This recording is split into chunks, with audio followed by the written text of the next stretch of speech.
Well, on behalf of Western Sydney Business Access, I'm really delighted to have in the studios this morning Dr. Andy Marks, the Assistant Vice-Chancellor of Western Sydney University.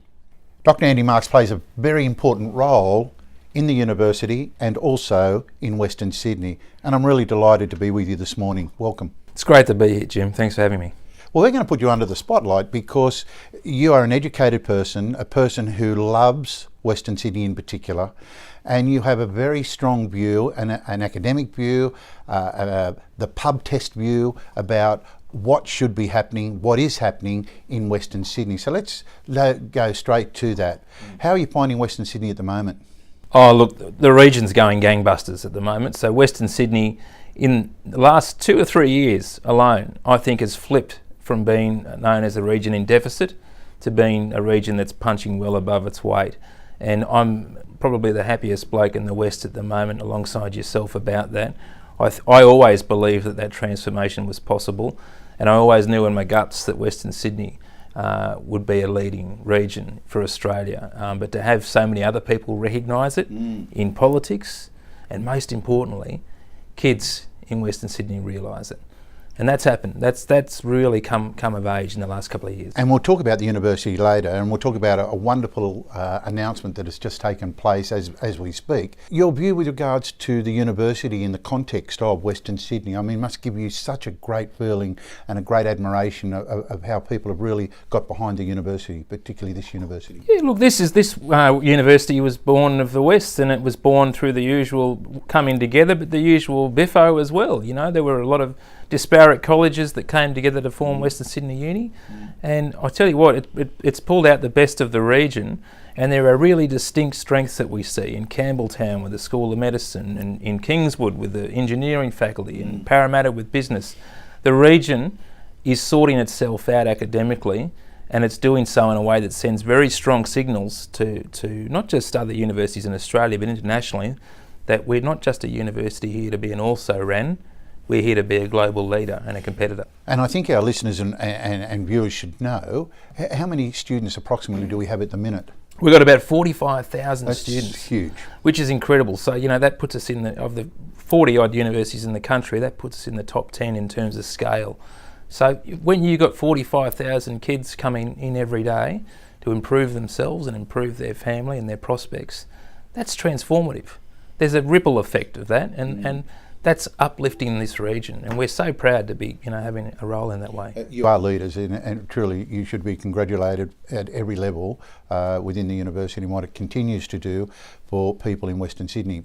Let's just move for a moment to a question I'd like to ask you. Why has it taken so long for Western Sydney to take off? It seems, as you said in your early comments, the last 3 to 5 years. Why has it taken so long, do you think? Look, I think it's been a case of this creeping and slow momentum in the best sense of the word, just through scale alone. So the lion's share of population growth is out here, and the lion's share of small businesses are out here. This is the SME heartland of the nation, and I think it's finally gotten to the scale where governments and industry and other groups can't fail to notice the potential, but the scale of what's happening here. But the most important force behind this shift, this change in perception, has been the region believing that it's capable of bigger and better things. I was annoyed a couple of years back when Western Sydney or Parramatta got labelled as Sydney's second CBD, and I thought, why are we even comparing ourselves? Western Sydney can compare with any region in the world, and we don't have to be referential or deferential to Sydney. We can be our own concern, and the region's starting to get that. And when you think of that in the context of GDP, I think gross GDP for the region is around about $120 billion now, give or take. It's a big number and growing. So. Yeah, look, third biggest economy in the country and the fastest growing economy too. So, you have a situation too where in Western Sydney, you've got one of the most culturally diverse communities in the country, and they're direct links into Asia and into the world that a lot of other cities would really fall over themselves to have.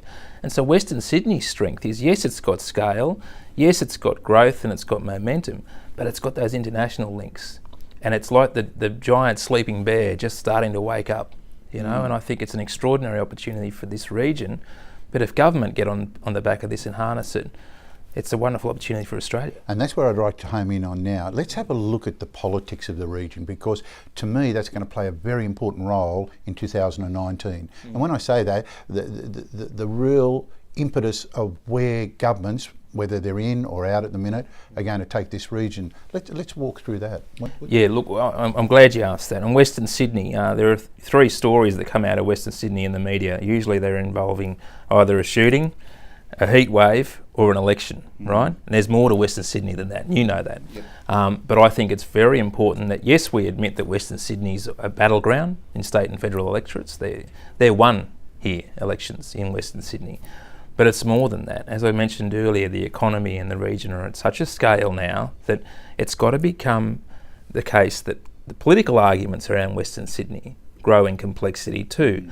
We can't just have a situation where governments, will plonk down a big infrastructure spend and adopt a set and forget mentality. And I'm not suggesting any governments, federal or state, have done that. You need to do more than that. And you need to do more than drop in on us every 3 or 4 years. And I think they're getting that. And I think they're in for the long haul, and we're starting to see policy narratives around Western Sydney with the Western Sydney City deal and the airport that stretch well beyond single terms of government. And that's a really refreshing change too, because yes, we'll win you an election, but better than that, we'll score points for you economically. This is a question, I hope it's not too difficult, but in the sense of to ask you that, do you think that they are playing at straws when they're delivering or deliverables to Western Sydney, that it's more votes than it is real substance? Yeah, look, there's been some big ticks for both sides of government. Both sides of government support the airport. That's a big tick, right? We've got to do that. We've mucked around too long. Both sides of government support the Metro West. Big tick, right? And the North West Rail Link, all those big projects that both sides are behind. That's what you need. But we don't need more studies and more feasibility and business cases to tell us that we need to fill in the gaps in terms of infrastructure. Currently the only piece of rail infrastructure that we got going to the new airport is the link from St Mary's. What about Campbelltown? That's the southwest of Sydney. Is the fastest growing region of Western Sydney. If you need to do another feasibility study to tell you need to connect the rail there, then something's wrong. So we need both sides to come out, give us a completion date. People will put up with a date that's maybe off on the horizon, but what they won't put up with is when you have big ticket promises, no dates and no money. Yeah, so there is a real need for this to continue real substance and development of the infrastructural aspects of. I want to be careful too, because I don't want to criticise them. As I said, both sides have been terrific in terms of fronting up with some really important and catalytic projects, but you can't go halfway. You can't go halfway. Well, let's look at that even a little bit further. What things do you think that are going to be big ticket items come next April or March, and next year, certainly both elections next year, federal and state, what are going to be the big ticket items for Western Sydney? Well, if you're a punter in Western Sydney, and I'm talking about people that may not be as politically engaged as you or I am, cost of living, right? So they're going to look at rising energy costs, they're going to look at housing affordability, they're going to look at very slow and flat wage growth, because slow wage growth doesn't affect those at the top. It affects people that are struggling to make it stretch over a week.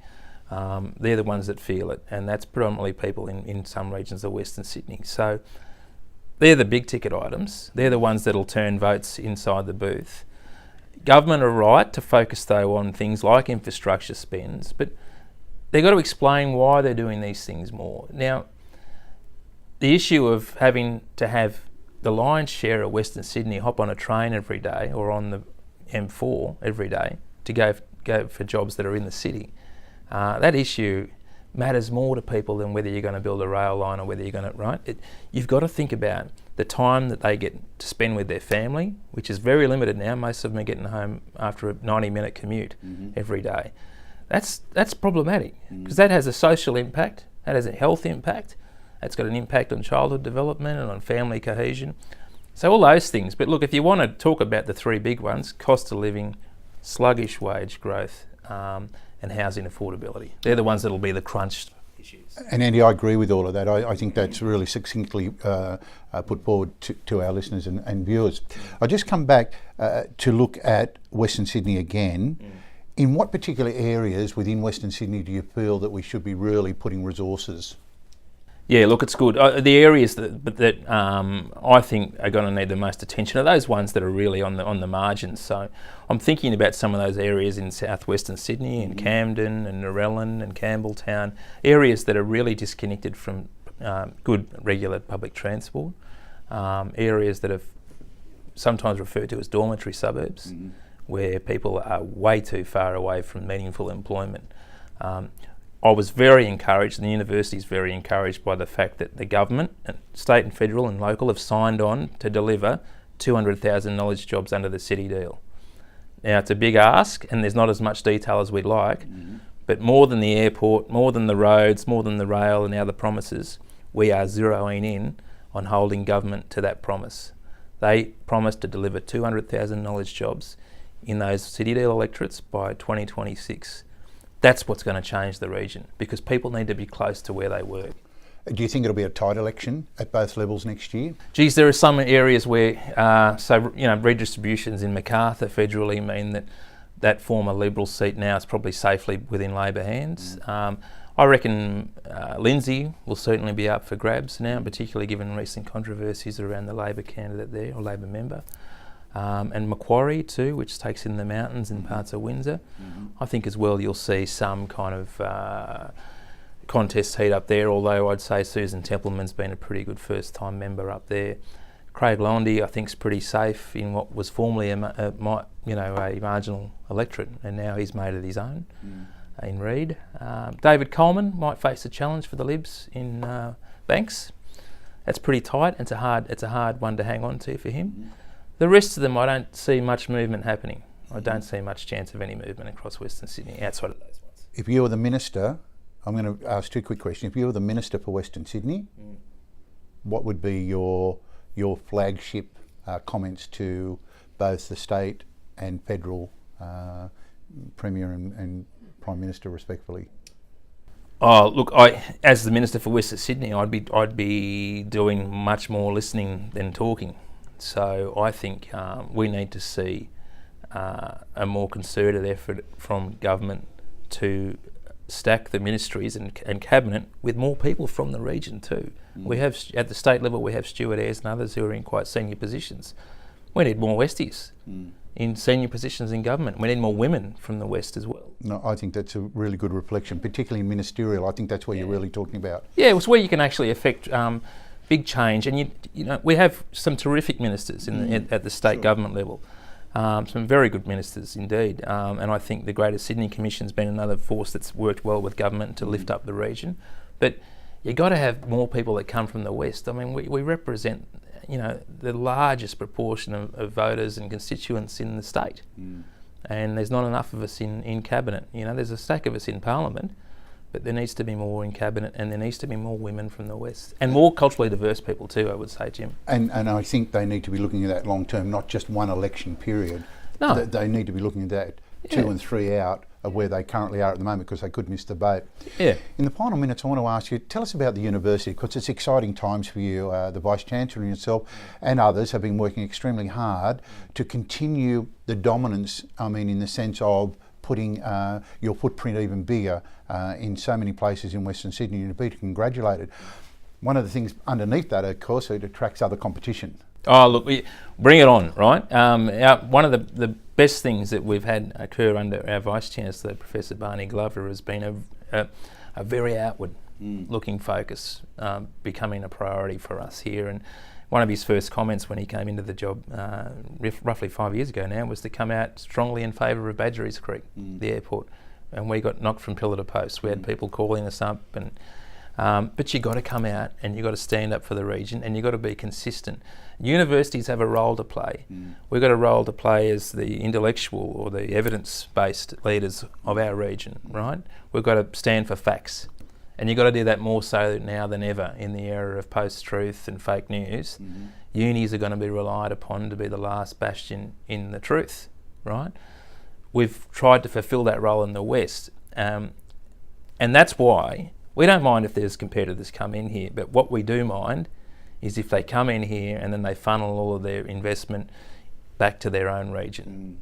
If they're going to come in here, right, you come in here and you back Western Sydney. Yeah. You know, and you reinvest in Western Sydney. No, it's great. You don't just come in here and scoop up students and then, you know, disappear back down the road.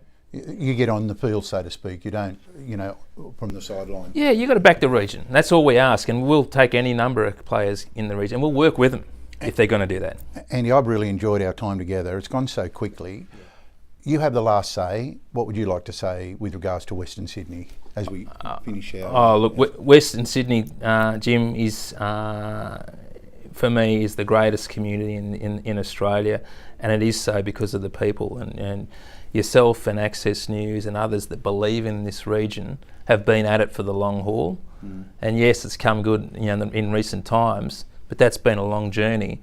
And I'm just very thankful that we've got people like you and others committed to the region in the game, because you and others like you are the ones that make this transformation possible. So I'm glad to be along for the ride. Well, I was just going to say, this interview's turned right round, but I want to thank you for those wonderful compliments. Look, on behalf of Access, thank you so much. We too echo the same sentiments. We wish you and the university all the very best for today and for the future generations. Thanks for spending some time with us. Happy to. Thanks so much, Jim.